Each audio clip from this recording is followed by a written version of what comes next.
और उस दिन वो अपनी बीवी फनेन्ना को और उसके बच्चों को हिस्सा देता था, पर हन्ना को दुगना हिस्सा दिया करता था। और हन्ना की सौतन उसे छेड़ती और तंग करती थी।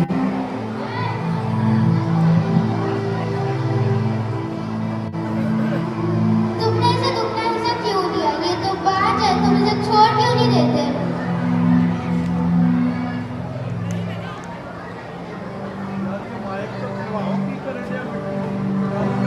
नहीं नहीं, मैं इसे नहीं छोड़ूंगा, तुझे मैं इसे बहुत चाहता हूँ।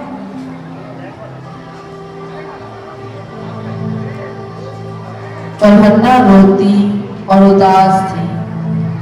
सो उसके खामद अल्काना ने उससे कहा, तू क्यों रोती है? तेरा दिल क्यों उदास है? क्या मैं तेरे लिए 10 बेटों से बढ़कर नहीं? और जब वो सहरा में खा पी चुके तो हन्ना उठी। उस वक्त एली कायम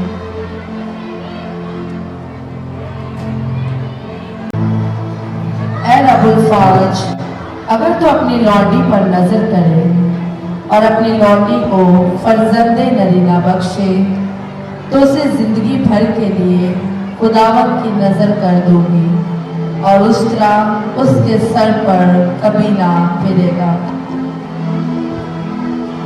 और जब वो खुदावंद के हुजूर दुआ कर रही थी तो एली उसके मुंह को गौर से देख रहा था और एली को गुमान हुआ कि वो नशा में है। सो एली ने उससे कहा, कब तक नशे में रहे? अपना नशा उतार। ऐ मेरे मालिक, मैं तो गमगीन औरत हूँ। मैंने ना कोई नशा किया, बल्कि खुदावंद के आगे अपना दिल उड़ेला है। तू अपनी लौंडी को खबीस औरत ना समझ। मैं तो अपनी फिक्रों और दुखों के हजूम के बायस अब तक बोलती रही। तब एली ने जवाब दिया, क्या मत जा, तेरा खुदा तेरी मुराद जो तूने उससे मांगी है पूरी करेगा। तेरी खात्मा पर तेरे करम की नजर हो।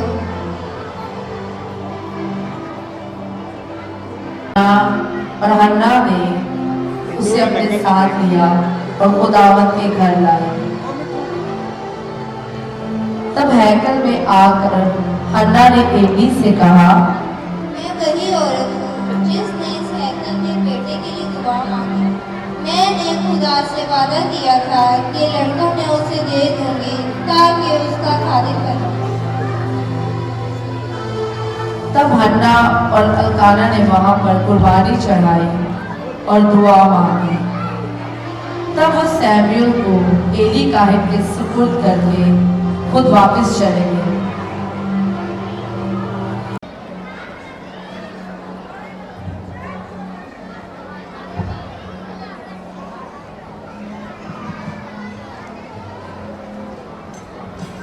एक रात जब सैमुएल गहरी नींद में सो रहा था तो खुदावंद ने उसे पुकारा, सैमुएल।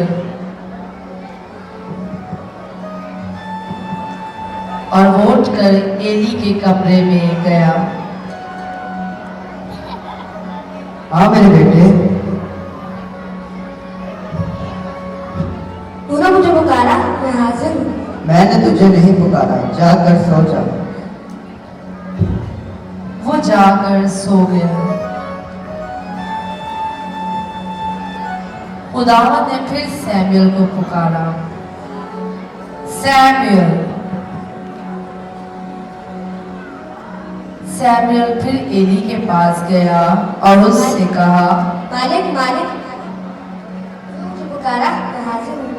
मैंने तुझे नहीं पुकारा, जाकर सो जा।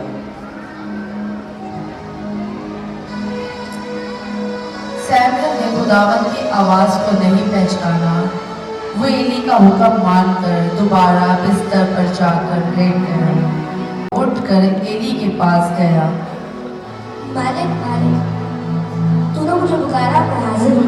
तब एली समझ गया कि खुदावन ने उस लड़के को पुकारा है, इसलिए एली ने उसे बताया कि जब तू दोबारा यह आवाज सुने तो कहना, तू जब भी दोबारा आवाज सुने तो कहना, ऐ खुदावन तेरा बंदा हाजिर है। माइक पे आवाज बोले सो सैमुएल जाकर दूरों बोल लेट देना बच्चे, दूरों बोलते ना फिर। हाजिर है। खुदा ने उसे एक पैगाम दिया। सैमुएल खुदा में भड़का गया और खुदा का नबी बना।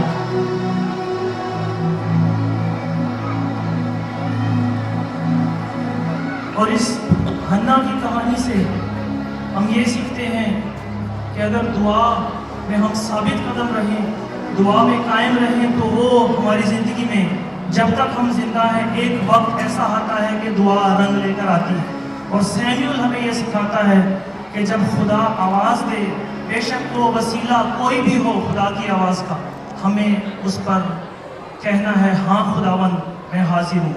और इसी तरह खुदा की आवाज़ हमेशा गूंजती रहती है। जोरदार तालियां बजाएं बच्चों के लिए।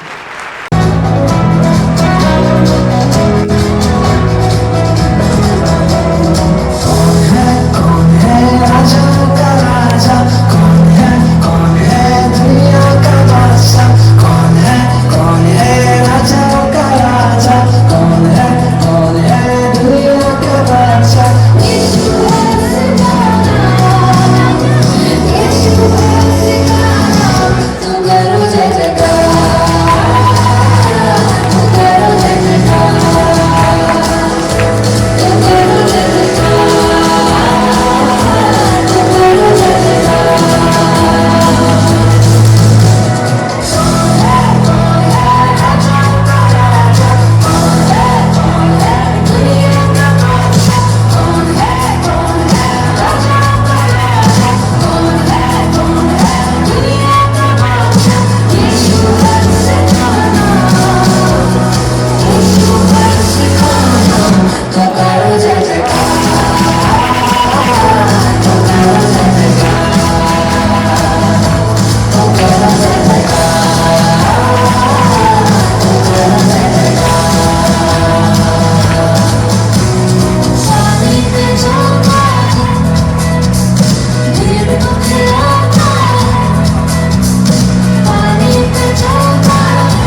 जोसेफ। यीशु आओ, आए अंदर है। नहीं जोसेफ, देख मैं कल आऊंगा और दोनों बैठ के खाना खाएंगे। ठीक है, मैं आपका इंतजार करूंगा।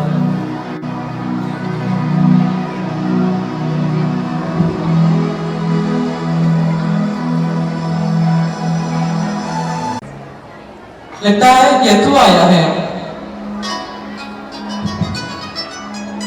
जी आप कौन? बेटा, मैंने 2 दिन से कुछ नहीं खाया, कुछ खाने के लिए है तो मेहरबानी कुछ ला दो। रुको रुको, मैं लाता हूँ।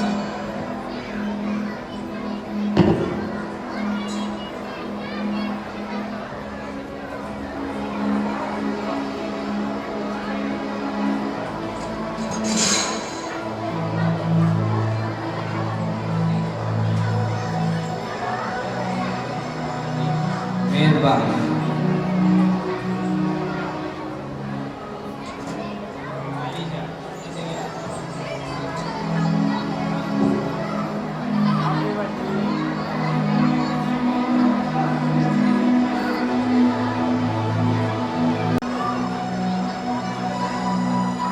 लगता है यीशु आया है।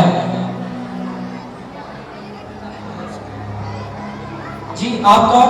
मालिक, मेरा 4 दिन से काम नहीं लगा और मैंने 2 दिन से रोटी भी नहीं खाई। अगर आपके पास कुछ खाने के लिए हो तो मुझे दे दो। रुको, मैं लाता हूँ।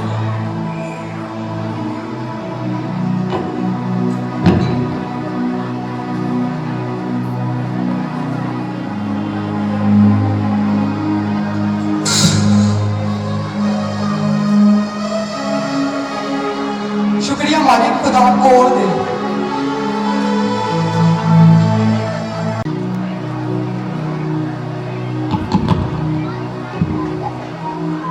लगता है अभी यीशु ही आया है। जी आप कौन? मैं और मेरा बच्चा भूखा है, कुछ खाने के लिए दे दो, मेहरबानी होगी। रुको रुको, मैं लाता हूँ।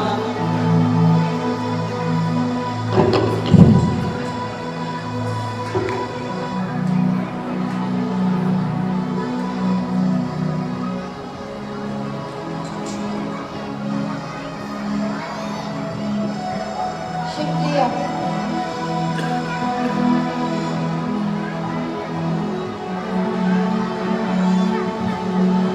खाना तो बहुत थोड़ा ही बचा है और अभी यीशु भी नहीं आया।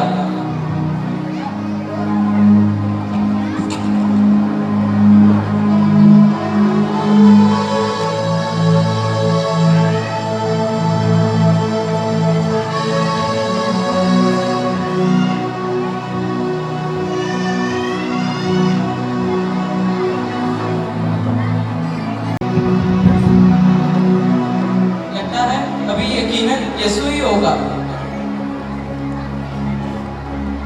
यीशु आप अंदर आए।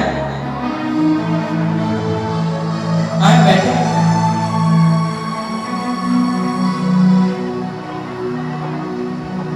यीशु, खाना तो बहुत थोड़ा ही बचा है। कुछ गरीब लोग आए थे और वो भूखे थे। उन्होंने मुझसे मांगा और मैंने उन्हें दे दिया। मैंने तो खाना खा लिया। पर कब? जब वो गरीब आया था उसने खाया, मैंने खाया। जब वो मजदूर आया था उसने खाया और मैंने खाया। जब वो बच्चे के साथ माँ आई थी उसने भी खाया और मैंने भी खाया।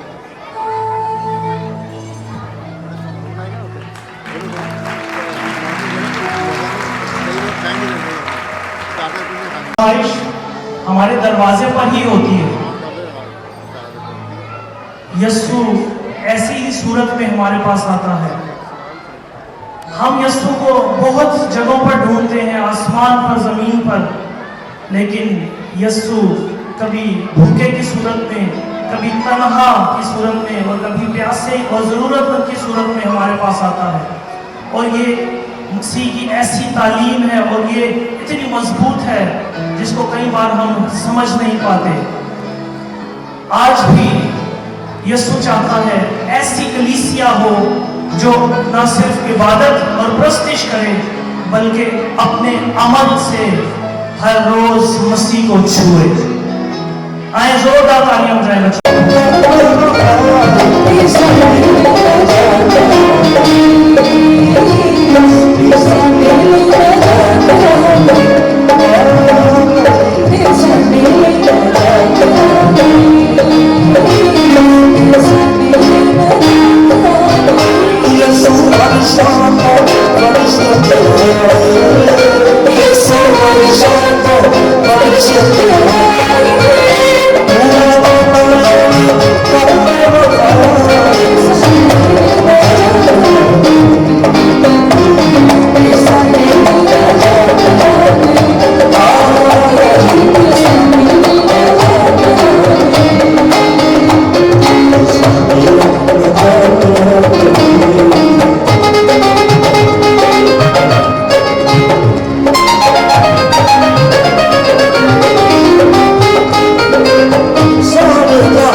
ताकि मोहब्बत से मामूल होकर, ताकि मोहब्बत से मामूल होकर मसीहा उतर आए नूर होकर, मसीहा उतर आए नूर होकर, ताकि मोहब्बत से मामूल होकर, ताकि मोहब्बत से मामूल होकर।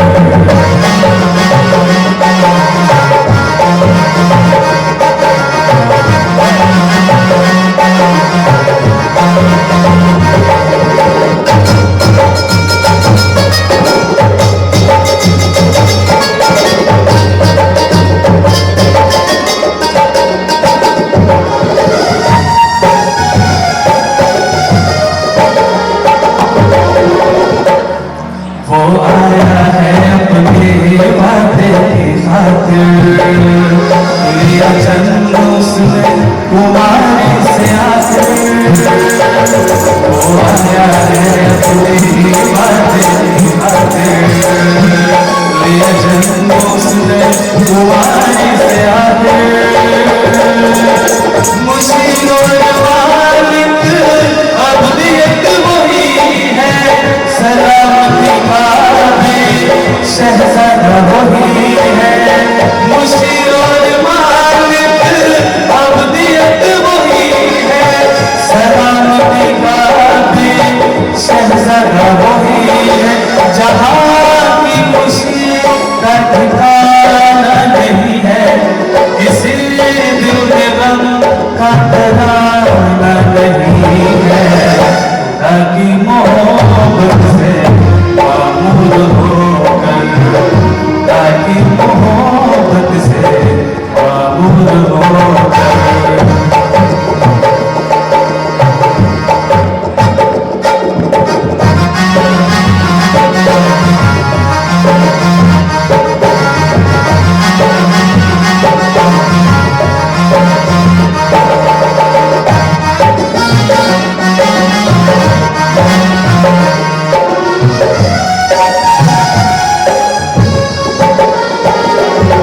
तुम्हारा वो आएगा दिल बनेगा, वो गमी दिल को मुनावर करेगा। तुम्हारा वो आएगा दिल बनेगा, वो गमी दिल को मुनावर करेगा। हुजूर उसकी तब शादमानी रहेगी, खुशी पकड़ी आसमानी रहेगी। हुजूर उसके तब शादमानी रहेगी, खुशी वो बड़ी आसमानी रहेगी। नहीं सल्तनत का बुरा सदा कर सितम को संभाले रहेगा, ताकि मोहब्बत से मामूल होकर, ताकि मोहब्बत से मामूल होकर मसीहा उतर आया है नूर होकर, मसीहा उतर आया है नूर होकर, ताकि मोहब्बत से मामूल होकर, ताकि मोहब्बत से मामूल होकर, ताकि मोहब्बत से मामूल होकर, ताकि मोहब्बत से मामूल होकर। हेलो दोस्तों, आप सब मुझे जानते ही हैं। मैं हूँ मोबाइल फोन, पूरी दुनिया मेरे कब्जे में है और मैंने सबको पागल करके रखा हुआ है। आप मेरे दोस्तों से मिलना चाहोगे तो देखो।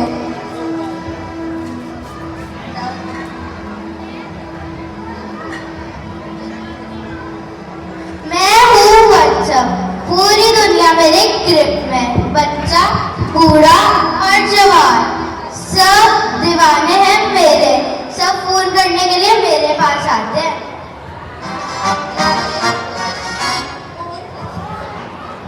गूगल नाम है मेरा,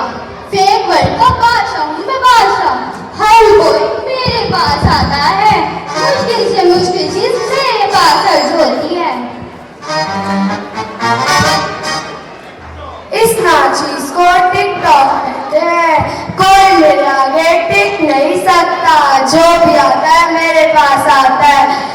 लोग ब्लॉग बनाने के लिए भी मेरे पास आते हैं। मैं हूँ यूट्यूब, सारी दुनिया को पागल करके रखा हुआ है। इसको और इसको भी जियो स्टार पर सारे ड्रामे यूट्यूब पे देखे जाते हैं।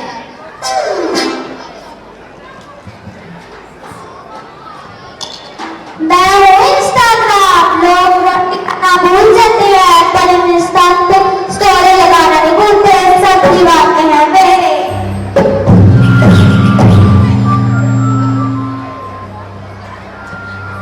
हेलो दोस्तों, मैं हूँ स्नैपचैट। आप लोग मेरे स्नैपचैट।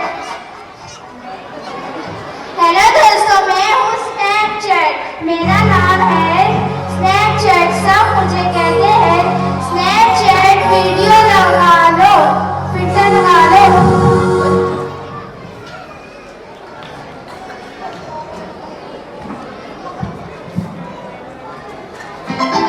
मैं हूँ फेसबुक। मुझे तो आप सब लोग जानते ही होंगे, मुझसे ही तो सोशल मीडिया का दौर शुरू हुआ था। सुबह या शाम लोग मुझे ही चलाते हैं।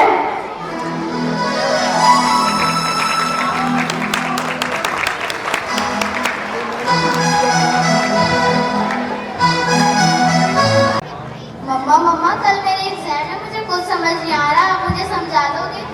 क्यों बेटा, तुम्हारी टीचर ने कुछ समझाया नहीं था तुम्हें? मम्मा समझाया था, मैं भूल गई। बेटा मैं तो अभी बहुत बिजी हूँ, अपने पापा के पास जाके उनको पूछ लो। ओके मम्मा। पापा कल मेरा मैथ का एग्जाम है, मुझे कुछ समझ नहीं आ रहा, आप मुझे समझा दोगे? बेटा I am already getting late, मुझे ऑफिस का कुछ काम है, मैं आपको आगे समझा। ओके पापा।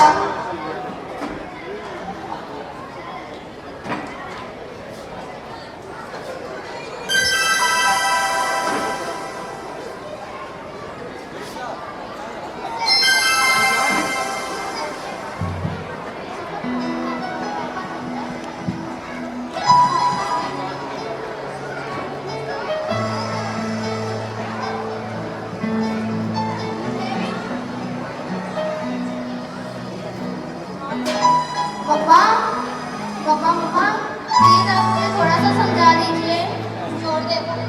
ओके बेटा, अपने रूम में जाओ, मैं भी आती हूँ।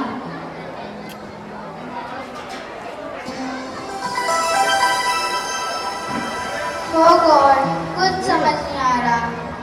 ऐसा करके मोबाइल चला रही थी।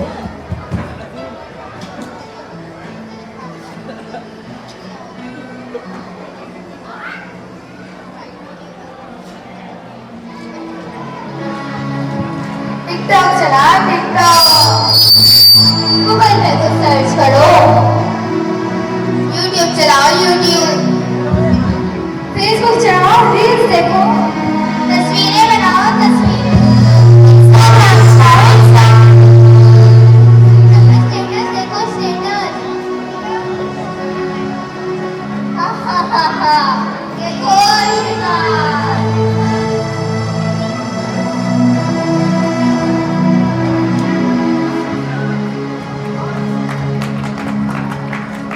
मम्मा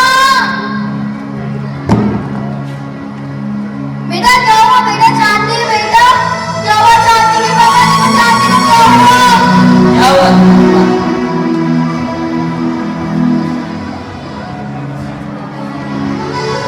परेशानी है, मैं डॉक्टर को फोन करता हूँ।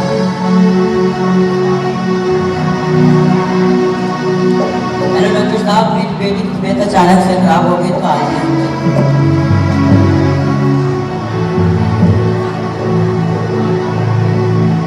क्या हुआ ऐसे? ये क्या कर रही थी? क्या ये मोबाइल तो नहीं यूज कर रही थी? अच्छा, मोबाइल यूज करने की वजह से इसकी ये हालत हुई है। हम अपने बच्चों को मोबाइल तो देते हैं, लेकिन ये नहीं देखते कि वो मोबाइल पर क्या देख रहे हैं। इस ऐप को करवाने का मकसद ये है कि हम दुनियादार लोग नहीं बल्कि हम कलीसिया हैं, जिसे यीशु लेने आ रहा है, जो बेऐब हो, जो बे और पाक होगी। तो मसीही बच्चे सोशल मीडिया को जिस तरह यूज करते हैं और इब्लीस कैसे सोशल मीडिया के जरिए उन्हें ट्रैप करता है, उन्हें गुनाह में फंसाता है, उन्हें मसरूफ रखता है, और कई दफा पेरेंट्स भी अपना मोबाइल देकर अपनी जान छुड़ा लेते हैं। लेकिन जब हम उनको मोबाइल देते हैं, मोबाइल देना बुरी बात नहीं, लेकिन उन पर नजर रखना जरूरी है कि वो क्या देखते हैं। बल्कि आप चाहें तो मोबाइल और कंप्यूटर में हिस्ट्री भी चेक कर सकते हैं बच्चों के लिए कि उन्होंने क्या देखा है। और अगर आप इस दुनिया के अंदर अगर आपने देखा हो तो कुछ गेम्स भी ऐसी हैं दुनिया के अंदर जिसके बाद जब बच्चों ने इसे इस्तेमाल किया तो उन्होंने खुदकुशियां भी की हैं। तो इस कदर सोशल मीडिया ने इंसान को अपनी गिरफ्त में किया हुआ है। लेकिन आज हम आपको पैगाम देना चाहते हैं और आए हम मिलकर आज ये अहद करें कि हम बच्चों को मोबाइल तो देंगे, लेकिन वो सोशल मीडिया का इस्तेमाल अच्छा कर रहे हैं या बुरा कर रहे हैं या कितना कर रहे हैं, हम उस पर नजर रखेंगे। जोरदार तालियां बजाएं बच्चों के लिए।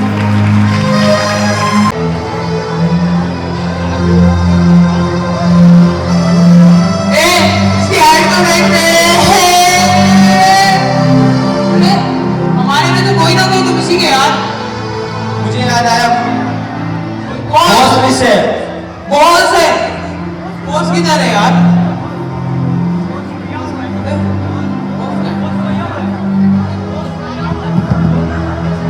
और कैसा चल रहा है भाई? अरे बॉस, यहाँ सब कंफ्यूज हो रहे हैं। यहाँ सबको पता है कि बॉस कौन है। कौन है? बॉस कौन है?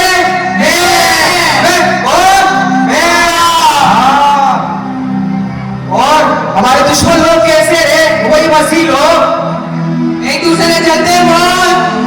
वही बीमारी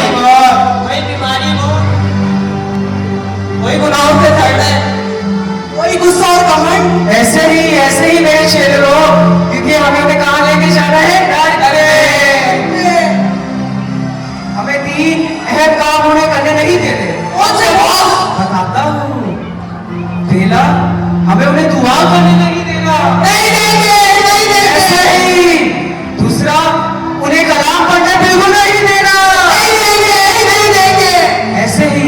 और तीसरा और सबसे अहम काम, हमें उन्हें बपतिस्मा लेने नहीं देना। नहीं देंगे। सबसे ऊपर कौन?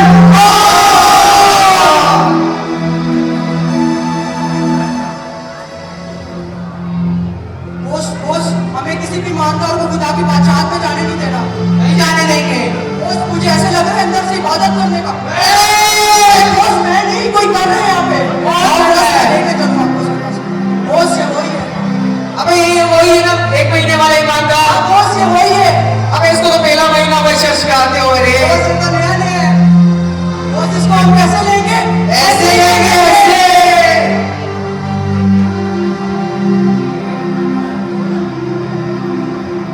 अब इसको भटकाना है, इन सब में से कौन जाएगा? बॉस, मैं बॉस वही हूँ बॉस। चुप, मैं बेचूंगा। अच्छा, मैं इसको दुआ से हटाने। ये बॉस। बट्टू, पूछो कौन सी बट्टू? जलन की बट्टू। याद कर, जब तू स्कूल में पढ़ा करता था, अपने दोस्तों से चलता था, वो अच्छे नंबर लाते थे और तू मुझसे चला करता था। और याद कर, जब तू इंटरव्यू देने गया, तेरे दोस्त तेरे से आगे निकल गए और तू उनसे चढ़ा और पीछे रह गया। तू 1 नंबर का लूजर है। लूजर।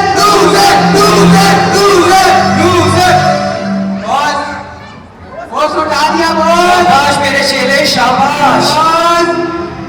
देखो बॉस, उठा दिया। अरे अबे ये क्या? ये तो दुआ कर रहा है।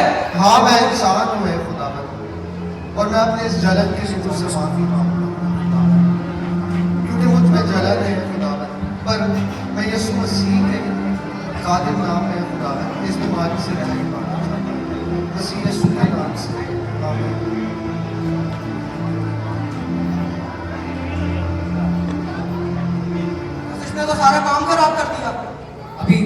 जब हो जाएगा बॉस मैं जाऊंगा बॉस। अरे चुप चुप मैं बेशुक्र तू जा बॉस इसको अभी भटका दे। देखो, इसको मैं कैसे भटकाता हूँ? इनसे तो कुछ भी नहीं हुआ, मेरे को देखो।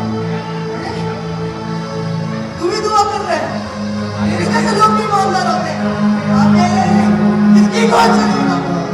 अरे तू तो दोगला इंसान है, अंदर से कुछ और बाहर से कुछ और। खुदा गुस्सा और घमंड करने वालों की नहीं सुनता। वो बोलते हैं एक दूसरे की इज्जत करो, अपने माँ बाप की इज्जत करो। ये तो उसको उल्टा ही करते हैं। अरे वो एक कहावत है ना, खाने के दांत और दिखाने के दांत और होते हैं। ये भी बदली है। बॉस देखो, अभी हो गया ना बॉस। शाबाश बॉस, अरे ठीक है इसने तो उठा दिया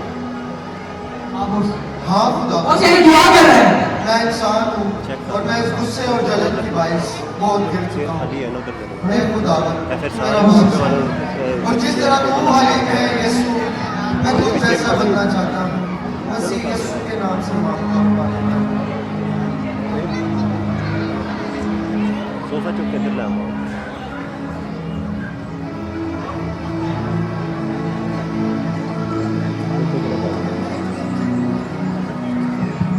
अब मैं जाऊंगा हाँ तू जा तू भी देख इसको उठाने दे अबे क्या कर रहा है रे? तो हॉस्पिटल लेटा बीमार था, 2 दिन बेड पे लेटा रहा था। मुझे मैंने ऐसा बीमारी दिया रे जिसका कोई इलाज नहीं। मेरा फोटो में भी देते कैंसर का बीमारी रे, इसका कोई इलाज नहीं। क्या कर रहा है? शांति की जिंदगी है। चला हमारे साथ मजे कर, चल आजा।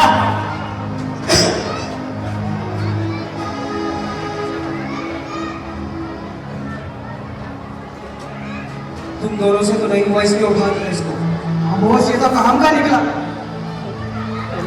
ए बीमारी, अरे बॉस ये तो दुआ कर रहे मेरा हैं। मुझ पर कोई इख्तियार नहीं, क्योंकि मेरा यीशु मेरा राजा है और उस पर ईमान रखने के सबब से मैंने शिफा पाई है। खुदावन जिस तरह तू पाक है खुदावन, उस तरह मुझे भी पाक कर दे खुदावन, क्योंकि तू कद्दूस है खुदावन। मसीह यीशु के नाम से मांगता हूँ, पा लेता हूँ, आमीन।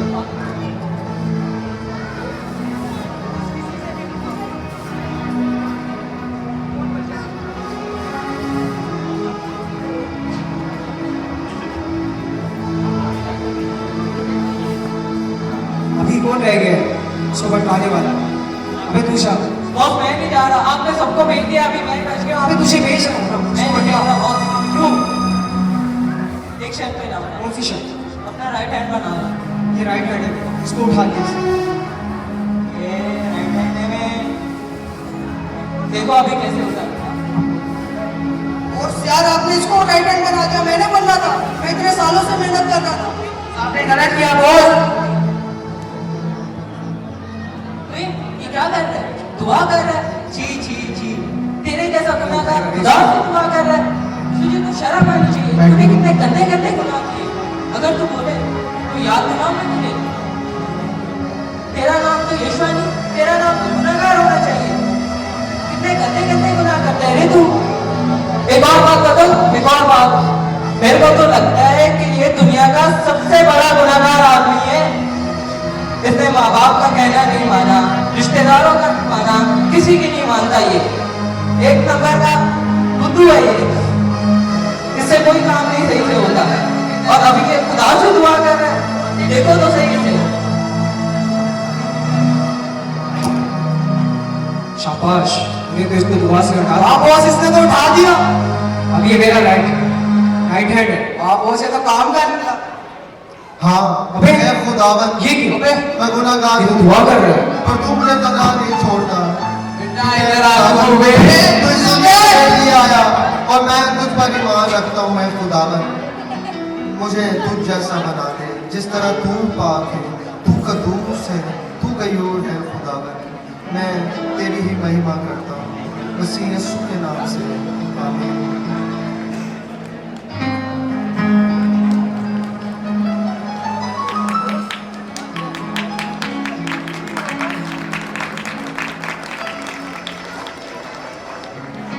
बॉस हम सबसे कुछ भी नहीं हुआ, अब क्या करें? अब देखो तुम्हारा बॉस क्या करता है। अब हो जाएगा। अब देखो, सोचा सोचा तुझे नींद आ रही है रे, तूने बहुत दुआ कर ली है, तू थक गया है, तू थक गया है, तू सोच। अबे तुम सबको क्या हुआ रे, तुम सबको क्या हुआ?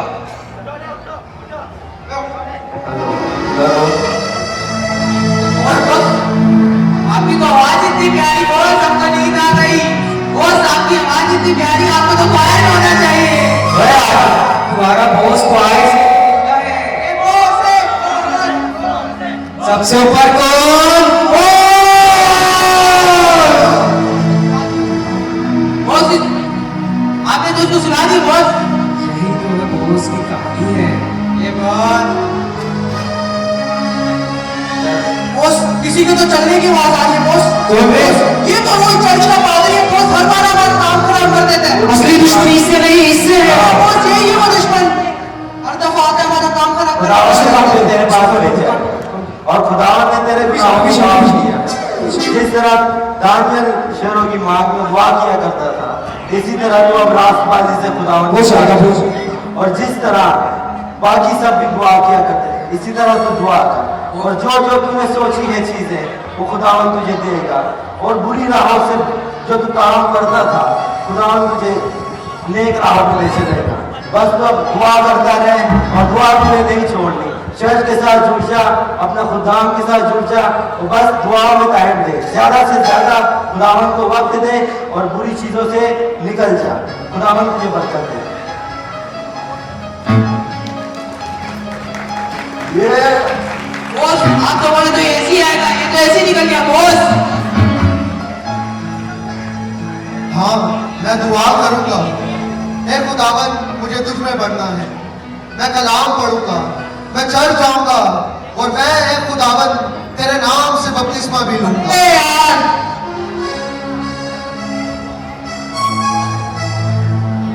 बॉस आपने तो सबको मारा बॉस,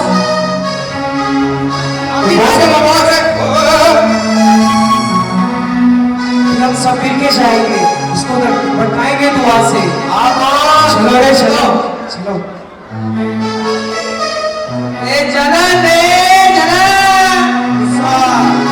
बीमारियां, ये तो घमंड है, गुनाह घमंडी पापी कैंसर ए दादे बगाने की मौत है। Loser loser loser loser loser loser loser loser loser.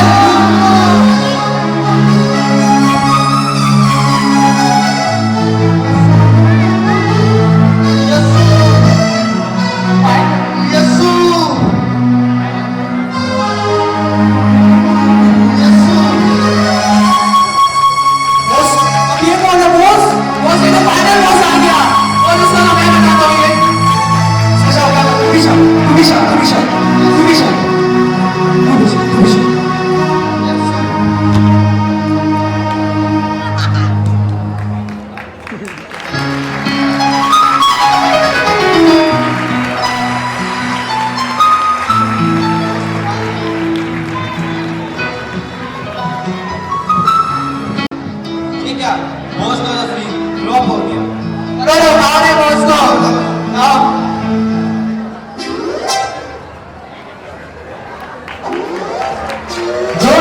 फिर खुदा ने कहा कि हम इंसान को अपनी सूरत पर अपनी छवि की मानद बनाए। और खुदा ने जमीन की मिट्टी से इंसान को बनाया और उसके नथनों में जिंदगी का दम फूंका, तो इंसान जीती जान हुआ। और खुदा ने मशरिक की तरफ अदन में बाग लगाया और इंसान को जिसे उसने बनाया था वहां रखा और बाग के बीच में हयात का दरख्त और नेको बद की पहचान का दरख्त भी लगाया। और खुदा ने कहा कि आदम का अकेला रहना अच्छा नहीं, मैं इसके लिए एक मददगार उसकी मालिक बनाऊंगा। और खुदा ने आदम पर गहरी नींद भेजी और वो सो गया। और उसने उसकी पसलियों में से एक को निकाल लिया और उसकी जगह गोश्त भर दिया। और खुदा उस पसली से जो उसने आदम में से निकाली थी एक औरत बनाकर उसके पास लाए।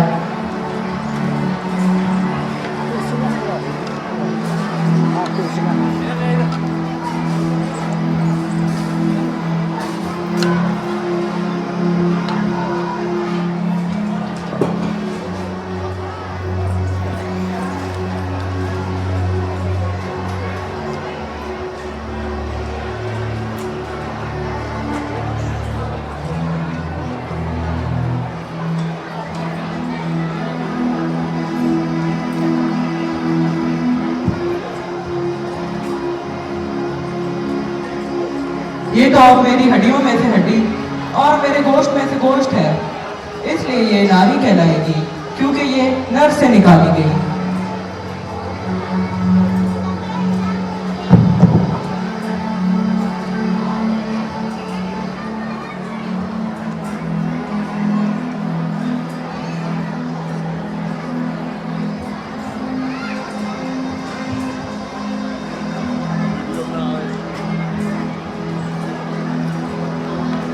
और सांप गुलदस्ती जानवरों से जिनको खुदा ने बनाया था चालाक था।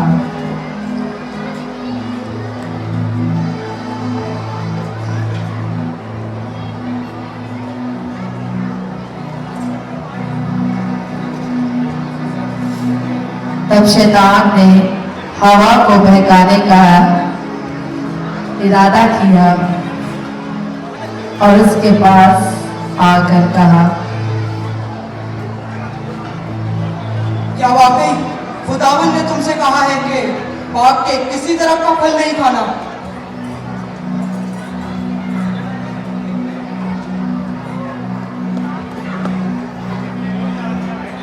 बाग के दरख्तों का फल तो हम खा सकते हैं, पर जो बाग के बीच में है उसकी बाबत खुदा ने कहा है कि ना तो उसे छूना और ना खाना, वरना तुम मर जाओगे। तुम हरगिज न मरो, बल्कि खुदा जानता है तुम जिस दिन इस तरह का फल खा लोगे तुम्हारी आंखें खुल जाएंगी और तुम खुदावन की माने नेक और बद की पहचान करने वाले बन जाओगे। औरत ने तो देखा कि वो दरख्त खाने के लिए अच्छा और आंखों को खुशनुमा मालूम होता है और अकल बख्शने के लिए खूब है, उसके फल में से कुछ लिया और खाया और उसने अपने शौहर को भी दिया और उसने कहा, ये फल लो और खाओ, देखो ये दूसरे फलों से जुड़ा नहीं है।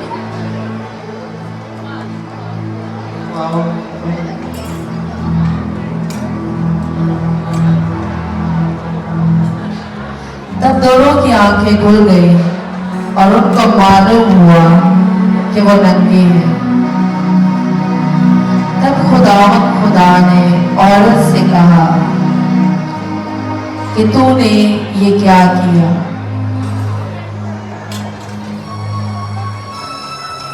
तब खुदा ने आदम और हवा को सजा दी और उन्हें बागे अदन से निकाल दिया।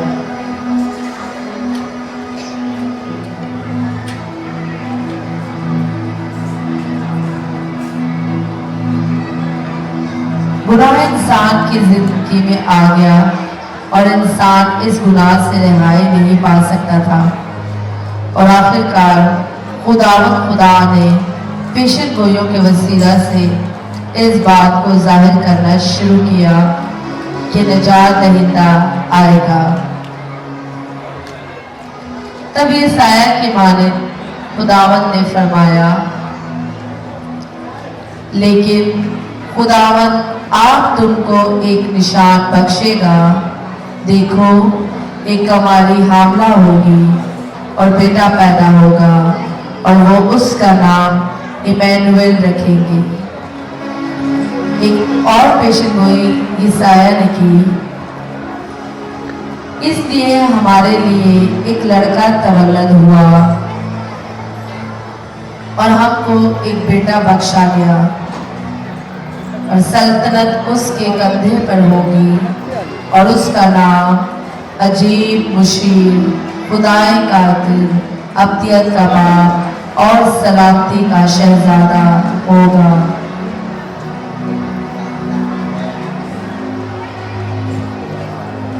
खुदा ने 430 साल तक कौम बनी इस्राएल से बात नहीं की और ये आयाम लोगों के लिए बहुत मुश्किल और दुख भरे थे,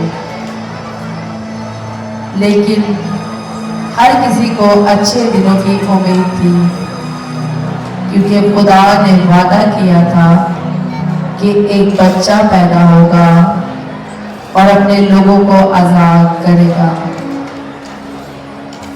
छठे महीने में जिब्राइल फरिश्ता खुदावंद की तरफ से गलील के एक शहर में जिसका नाम नासरत है, एक कंवारी के पास भेजा गया जिसकी मंगनी यूसुफ से हुई थी। उस कंवारी का नाम मरियम था। फरिश्ता ने उसके पास अंदर आकर कहा,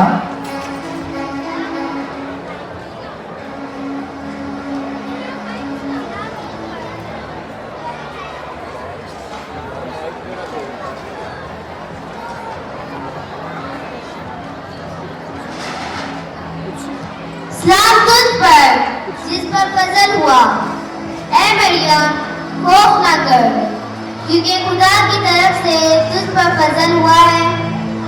देख तू हामला होगी और तेरे बेटा होगा, उसका नाम यसु रखना।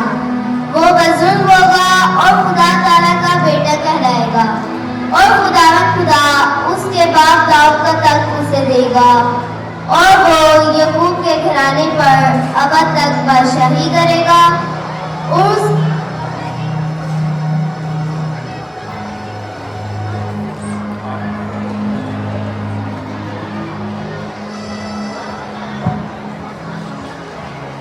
और उसकी बादशाही का आखिर ना होगा।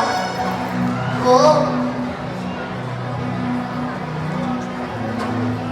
ये क्यों कर होगा जबकि मैं किसी मर्द को नहीं जानती। रूह कुदुस तुझ पर नाज़िल होगा और खुदावंद ताला की कुदरत तुझ पर साया डालेगी। उस सबब से वो मालूद मुकद्दस खुदा का बेटा कहलाएगा।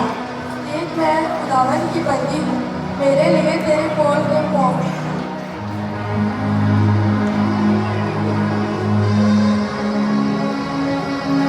तब फरिश्ता मरियम के पास से चला गया।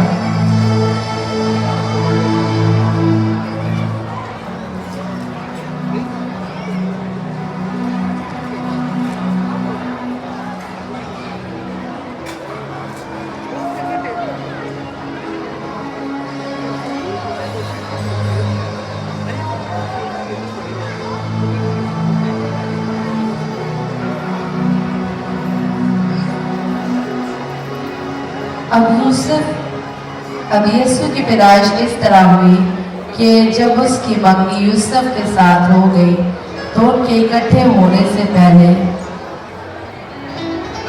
रूह कुदुस की कुदरत से हामला पाए गए।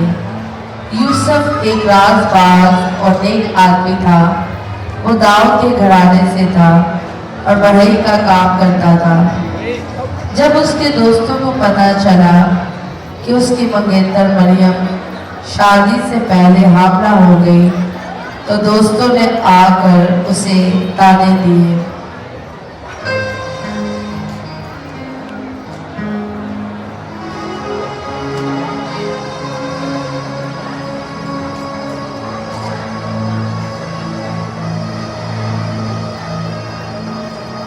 यूसुफ, तुम्हें पता है कि मरियम मां बनने वाली है? यूसुफ, शरीयत के मुताबिक तो तुम्हें मरियम को छोड़ देना चाहिए। यूसुफ, शरीयत के मुताबिक इसे संसार कर देना चाहिए। यूसुफ, मरियम अच्छी औरत थी, तुम उसे छोड़ दो। सब लोग तरह तरह की बातें कर रहे हैं। यूसुफ, तुम सुन रहे हो ना कि लोग क्या कह रहे हैं?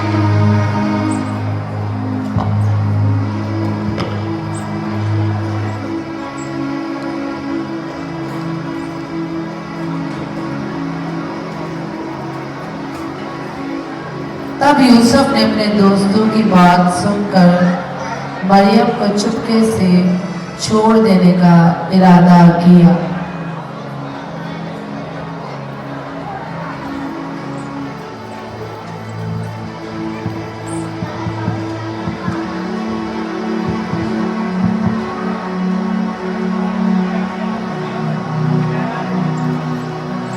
मैं खुदा, मैं क्या करूं, क्या ना करूं, मुझे कुछ समझ नहीं आ रहा।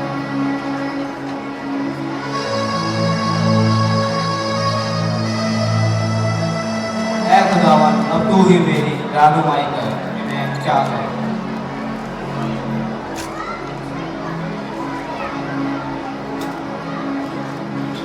मैं ऐसा करता हूँ, मरियम को चुपके से छोड़ देता हूँ कि मैं उसे बदनाम नहीं करना चाहता।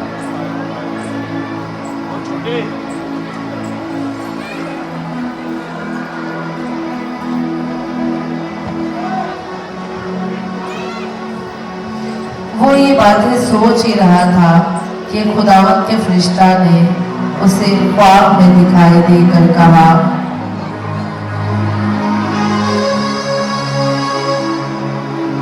ऐ यूसुफ, इब्ने दाऊद, अपनी बीवी मरियम को अपने यहाँ ले आने से ना डर, क्योंकि जो कुछ उसके पेट में है वो रूह कुदस की कुदरत से है।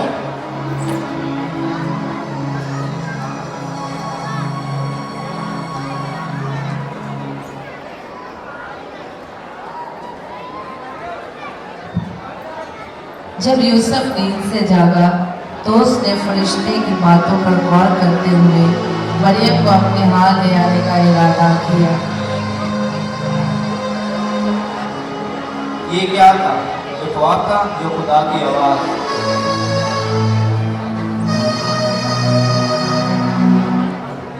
हाँ, ये खुदा की आवाज थी। ऐ खुदावन, मैं तेरा शुक्र करता हूँ कि तूने मेरी रहनुमाई की।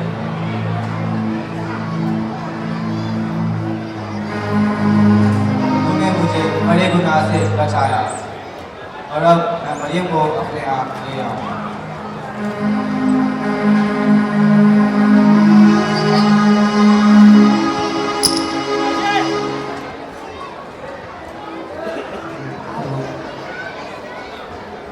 आधी रात के वक्त जिसमें निजात हिंदा पैदा हुआ तो उसी इलाका में कुछ चरवाहे मैदान में रहकर अपने गल्ला की निगरानी कर रहे थे।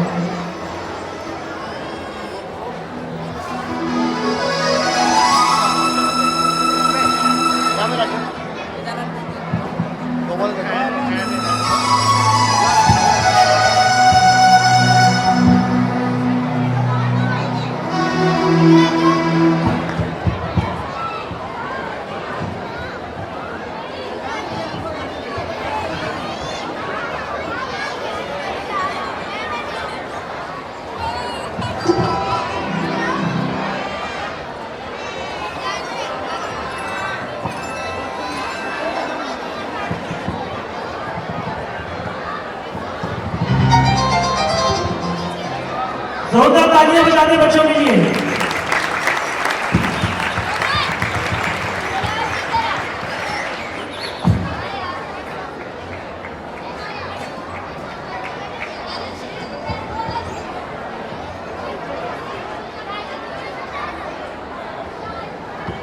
आज बहुत सर्दी है।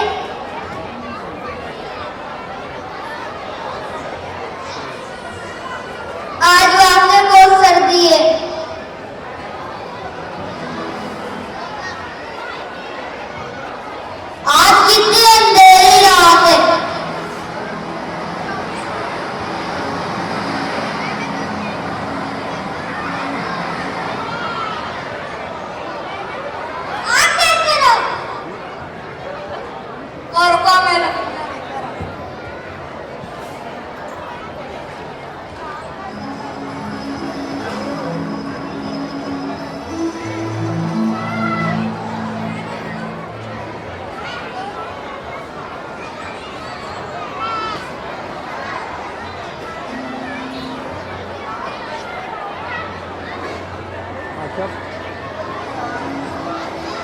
तब खुदावंद का फरिश्ता उनके पास आ खड़ा हुआ और खुदावंद का जलाल उनके चौबीस चौका।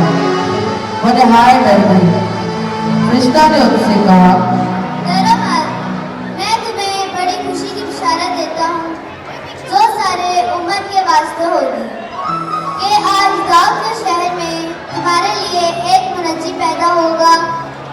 तुम एक बच्चे को कपड़े में लिपटा और चटनी में पड़ा पाओगे, तब तुम जानोगे कि ये बात सच है।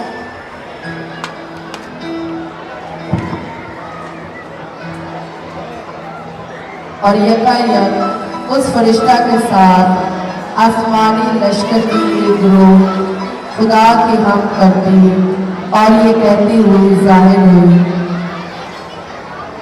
कि आज़े माना पर खुदा की तमजीद हो और जिनसे बराजी है सुलह।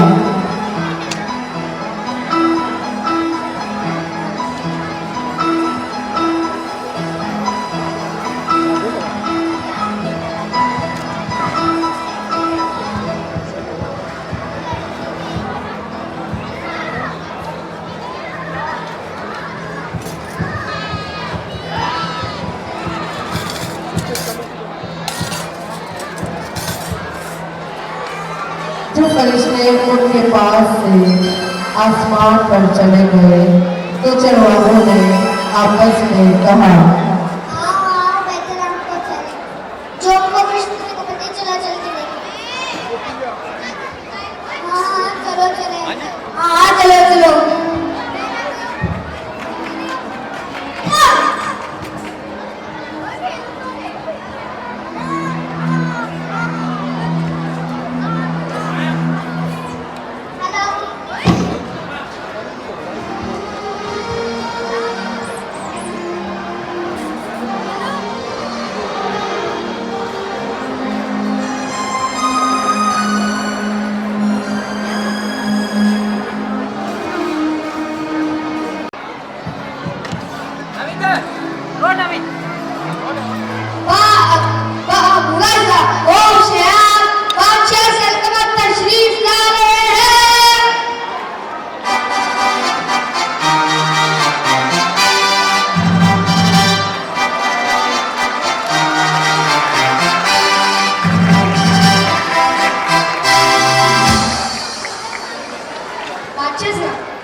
उन्हें हाजिर किया जाए।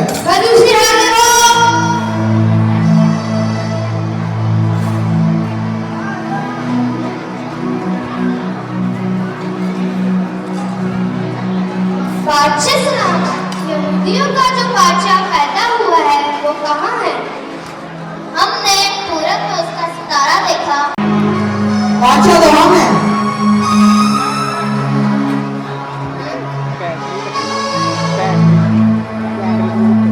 सिपाही, शहर के आने को हाजिर किया जाए।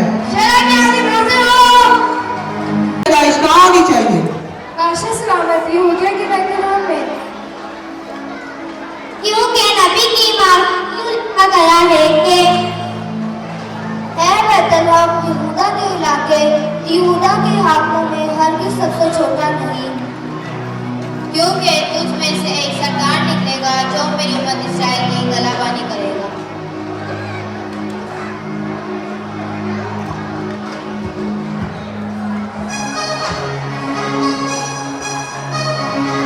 जाओ और उस बच्चे की बाबत टीक कर याद करो। और जब वो मिल जाए तो मुझे भी आगे बताओ ताकि मैं भी उसे सजा कर सकूं।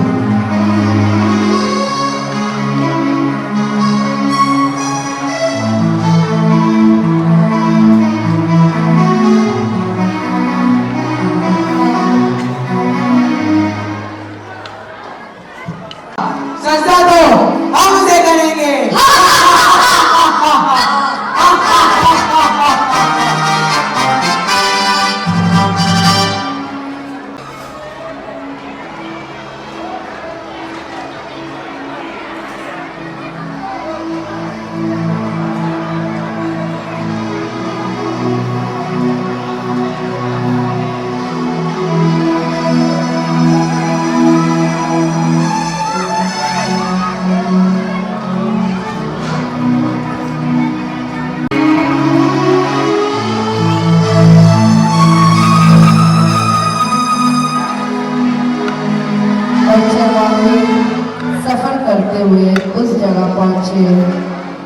और जाकर मरियम